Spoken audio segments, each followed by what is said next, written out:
안녕하세요. 사건의 인면입니다. 오늘은 지난 2018년 끔찍한 과속 질주로 한 어머니와 어린 딸의 목숨을 앗아간 한 청년의 이야기를 다뤄보려 합니다. 하지만 이 사건은 피고인의 수려한 외모 때문에 소셜미디어에서 뜨거운 논란의 중심에 섰습니다. 제시카 라우베놀트와 그녀의 딸 릴리아의 죽음, 그리고 오직 잘생겼다는 이유만으로 캐머런 해린의 석방을 요구하는 기이한 온라인 현상까지 그 이면을 파헤쳐보겠습니다. 캐머런 해린, 1999년 9월 9일 미국 텍사스에서 태어났습니다. 그의 부모는 편집자이자 영화 제작자인 아버지와 보험사 부사장인 어머니로 경제적으로 부유한 환경이었습니다. 2005년 가족은 플로리다 템파로 이주했고 캐머런은 템파 가톨릭 고등학교에 다녔습니다. 사건이 발생하기 약 한 달 전인 2018년 4월 21일, 가족은 460마력의 고성능 스포츠카 포드 머스탱 GT를 구입합니다. 이 검은색 머스탱은 어머니의 명의로 등록되었지만 사실상 고등학교 졸업을 앞둔 18살 아들 캐머런을 위한 선물이었습니다. 꿈에 그리던 차를 선물 받은 캐머런은 친구들에게 자랑하며 기쁨을 감추지 못했습니다. 그리고 한 달 뒤인 5월 23일, 졸업식 이틀 후였습니다. 캐머런은 형 트리스탄과 그리고 17살 친구 존 베리노와 함께 체육관에서 운동을 마치고 나오는 길이었습니다. 캐머런은 조수석에 형을 태운 채 머스탱을 몰았고 존은 자신의 닛산 알티마에 올라탔습니다. 얼마 지나지 않아 두 차량은 템파의 해변대로인 베이슈어대로의 한 신호등 앞에 나란히 멈춰 섭니다. 차량과 보행자 통행이 잦은 바로 그곳에서 두 운전자는 서로를 바라보며 암묵적인 신호를 교환합니다. 위험한 자동차 경주를 하기로 한 것입니다. 신호가 녹색으로 바뀌자 두 차량은 굉음과 함께 튀어나갔습니다. 복잡한 도로 위를 아슬아슬하게 질주하며 다른 차들을 추월했고 급가속과 급정거를 반복했습니다. 그 속도는 순식간에 시속 100km를 훌쩍 넘어섰습니다. 같은 시각 그 베이슈어대로의 한편에서는 한 어머니가 유모차를 밀며 걷고 있었습니다. 24살의 제시카 라이징어 라우베놀트와 그녀의 21개월 된 딸 릴리아. 오하이오에 살던 모녀는 휴가차 플로리다를 방문해 삼촌 집에 머무는 중이었습니다. 제시카는 공원을 산책하고 바다를 구경한 뒤 남편을 기다리기 위해 삼촌 집으로 돌아가던 길이었습니다. 그녀는 베이슈어대로의 인도를 따라 걷다 합법적인 보행자 횡단 지점에 이르러 도로를 건너기 위해 발을 내디뎠습니다. 바로 그 순간 언급된 모든 이들의 삶이 교차하며 영원히 바뀌고 말았습니다. 시속 160km가 넘게 질주하던 캐머런의 머스탱이 제시카와 릴리아를 그대로 들이받았습니다.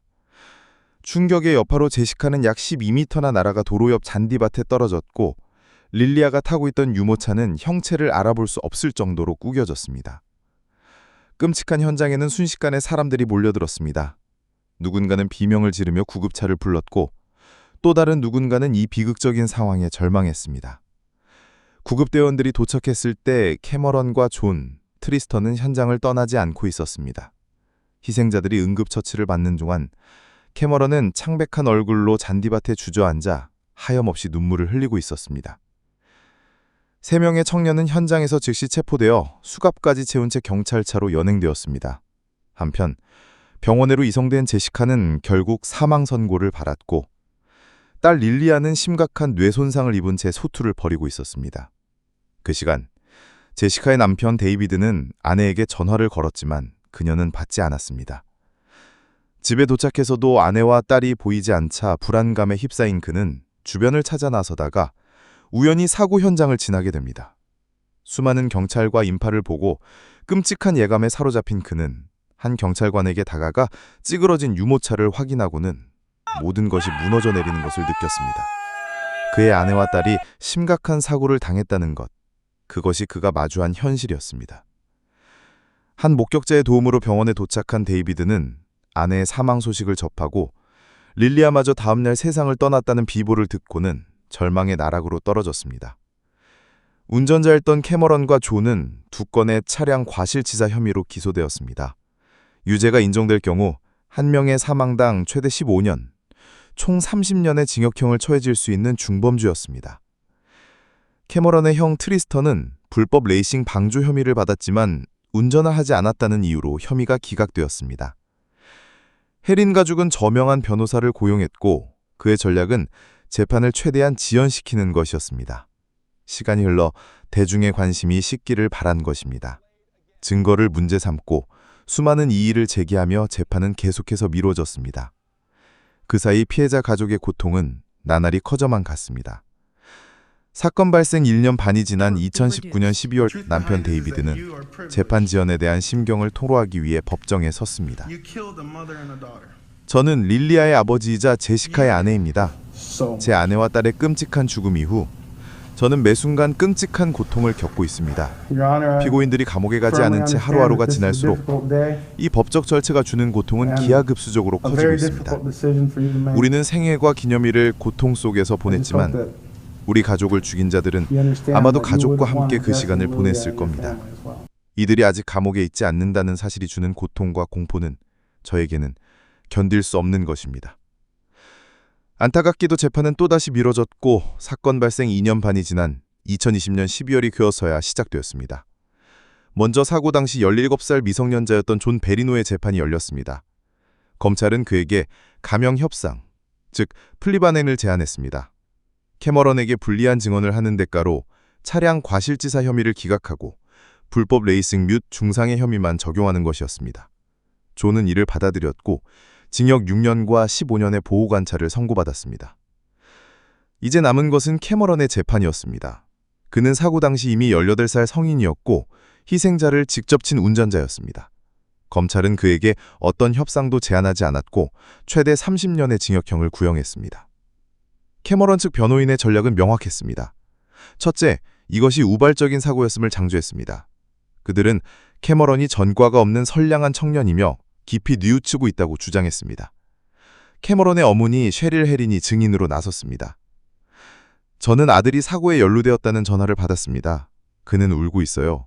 제가 현장에 도착하기까지 5분도 채 걸리지 않았는데 그는 엄마, 내가 사람을 죽였어 라고 말했습니다. 현장에서 아들은 무릎을 꿇고 구토하며 울고 있었습니다. 저는 이 사고의 책임감을 느끼며 내 행동에 대한 모든 책임을 받아들입니다. 만약 할 수만 있다면 제가 캐머런 대신 당신이 내릴 처벌을 받겠습니다. 그녀는 사고 이후 아들이 겪은 정신적 고통을 설명했습니다. 악몽과 공황판작에 시달리며 몸무게가 줄고 극단적 선택의 위험까지 있었다고 증언했습니다. 둘째, 변호인단은 캐머런이 아직 미성숙한 청년이라는 점을 부각했습니다. 그들은 청소년 정신건강 전문의를 증인으로 내세워 18살의 뇌는 책임감, 자제력, 의사결정과 관련된 전두엽이 완전히 발달되지 않았다고 주장합니다. 즉, 자신의 행동이 가져올 결과를 제대로 평가할 능력이 부족했다는 것입니다. 마지막으로 변호인은 캐머런이 사회에 더 이상 위협이 되지 않으며 평생 자신의 행동을 후회하며 살아갈 것이기에 최대 형량은 과도하다고 주장했습니다. 하지만 검찰의 입장은 단호했습니다. 이것은 단순한 실수가 아니었습니다. 검찰은 머스탱의 블랙박스 데이터를 증거로 제시했습니다. 데이터는 캐머런이 사고 당일뿐만 아니라 이전에도 여러 차례 과속을 일삼았다는 사실을 명백히 보여줬습니다. 심지어 시속 260km라는 경악할 만한 속도로 주행한 기록까지 있었습니다. 검찰에게 캐머런은 상습적으로 그리고 의식적으로 위험을 자초한 운전자였습니다. 뇌발달에 대한 변호인 측 주장에 대해서도 검찰은 반박했습니다. 18살이면 옳고 그름, 합법과 불법을 충분히 분별할 수 있는 나이라는 것입니다. 학교와 가정, 운전면허 학습원에서 교통법규와 안전운전의 중요성은 충분히 교육받으며 과속운전이 법을 어기고 자신과 타인의 생명을 위협하는 행위람을 명백히 인지하고 있었다는 주장입니다. 재판에서 가장 감정적인 순간은 피해자 제시카의 어머니이자 릴리아의 할머니인 파멜라 라이징어가 증언대에 섰을 때였습니다. 우리는 그들이 느끼는 후회와 연민에 대해 듣습니다. 그들이 자리를 바꿀 수 있기를 바란다고 말하지만 우리는 그것이 불가능하다는 것을 압니다. 우리는 또한 신앙을 가지고 있습니다. 용서가 존재한다고 믿지만 동시에 치러야 하는 값이 있다고도 믿습니다. 그들은 매일 그 길을 운전했습니다. 그곳을 사람들이 건넌다는 사실을 몰랐을 리가 없습니다. 과속이 병을 죽인다는 사실을 몰랐을 리가 없습니다. 그래서 우리에겐 속도 제한이 있는 것입니다. 우리 모두의 안전을 위해서요. 그리고 마침내 남편 데이비드가 증언대에 섰습니다. 그는 45분 동안 자신의 깊고 끝없는 고통을 토로하며 캐머런을 정면으로 바라보며 그의 무모함이 가져온 치명적 결과에 대한 책임을 물었습니다. 그는 재판장에게 최대 30년을 선고해달라고 간청했습니다. 2021년 4월 8일 판결이 내려졌습니다. 재판장은 이 사건이 법원의 어떤 조치로도 피해를 복구할 수 없는 어려운 사건임을 인정했습니다. 그는 피해자에게 해를 가하려는 직접적인 의도는 없었을지 모르지만 불법적으로 운전하려는 명백한 직접적인 의도는 있었다고 지적했습니다. 그리고 피고인의 상습적인 과속 전력이 양형에 결정적인 영향을 미쳤다고 밝혔습니다. 판사는 최종적으로 캐머런 해린에게 가속방 없는 징역 24년을 선고했습니다. 판결을 듣는 순간 캐머런의 눈은 충격으로 커지고 이내 오열하기 시작했습니다. 그는 법정에서 즉시 수갑이 채워져 교도소로 이송되었습니다. 그런데 사건은 여기서 끝나지 않았습니다.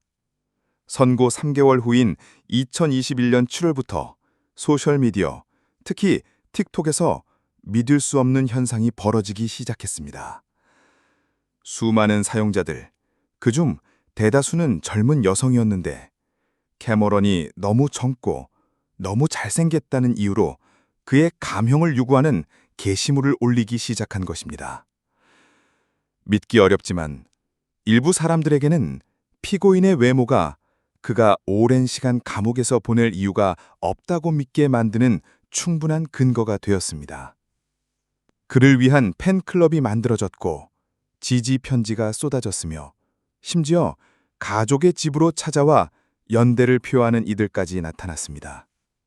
틱톡의 관련 영상은 22억 뷰 이상을 기록했습니다.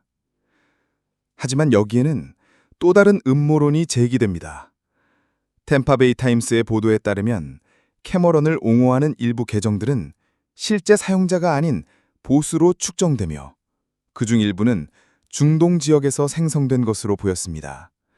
일부 온라인 허위 정보 전문가들은 이것이 여론을 조작하기 위해 고용된 가짜 계정들과 유사점을 보인다고 분석했습니다.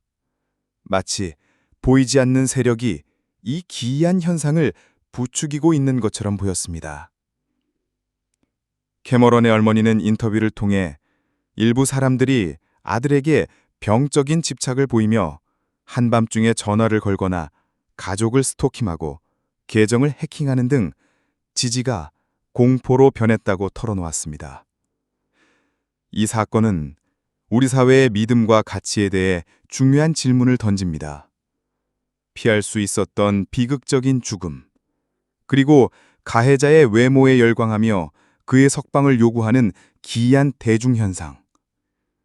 정의와 슬픔, 그리고 온라인 시대의 뒤틀린 팬덤이 충돌한 이 사건의 이면에는 과연 어떤 진실이 숨어 있는 것일까요? 사건의 이면이었습니다.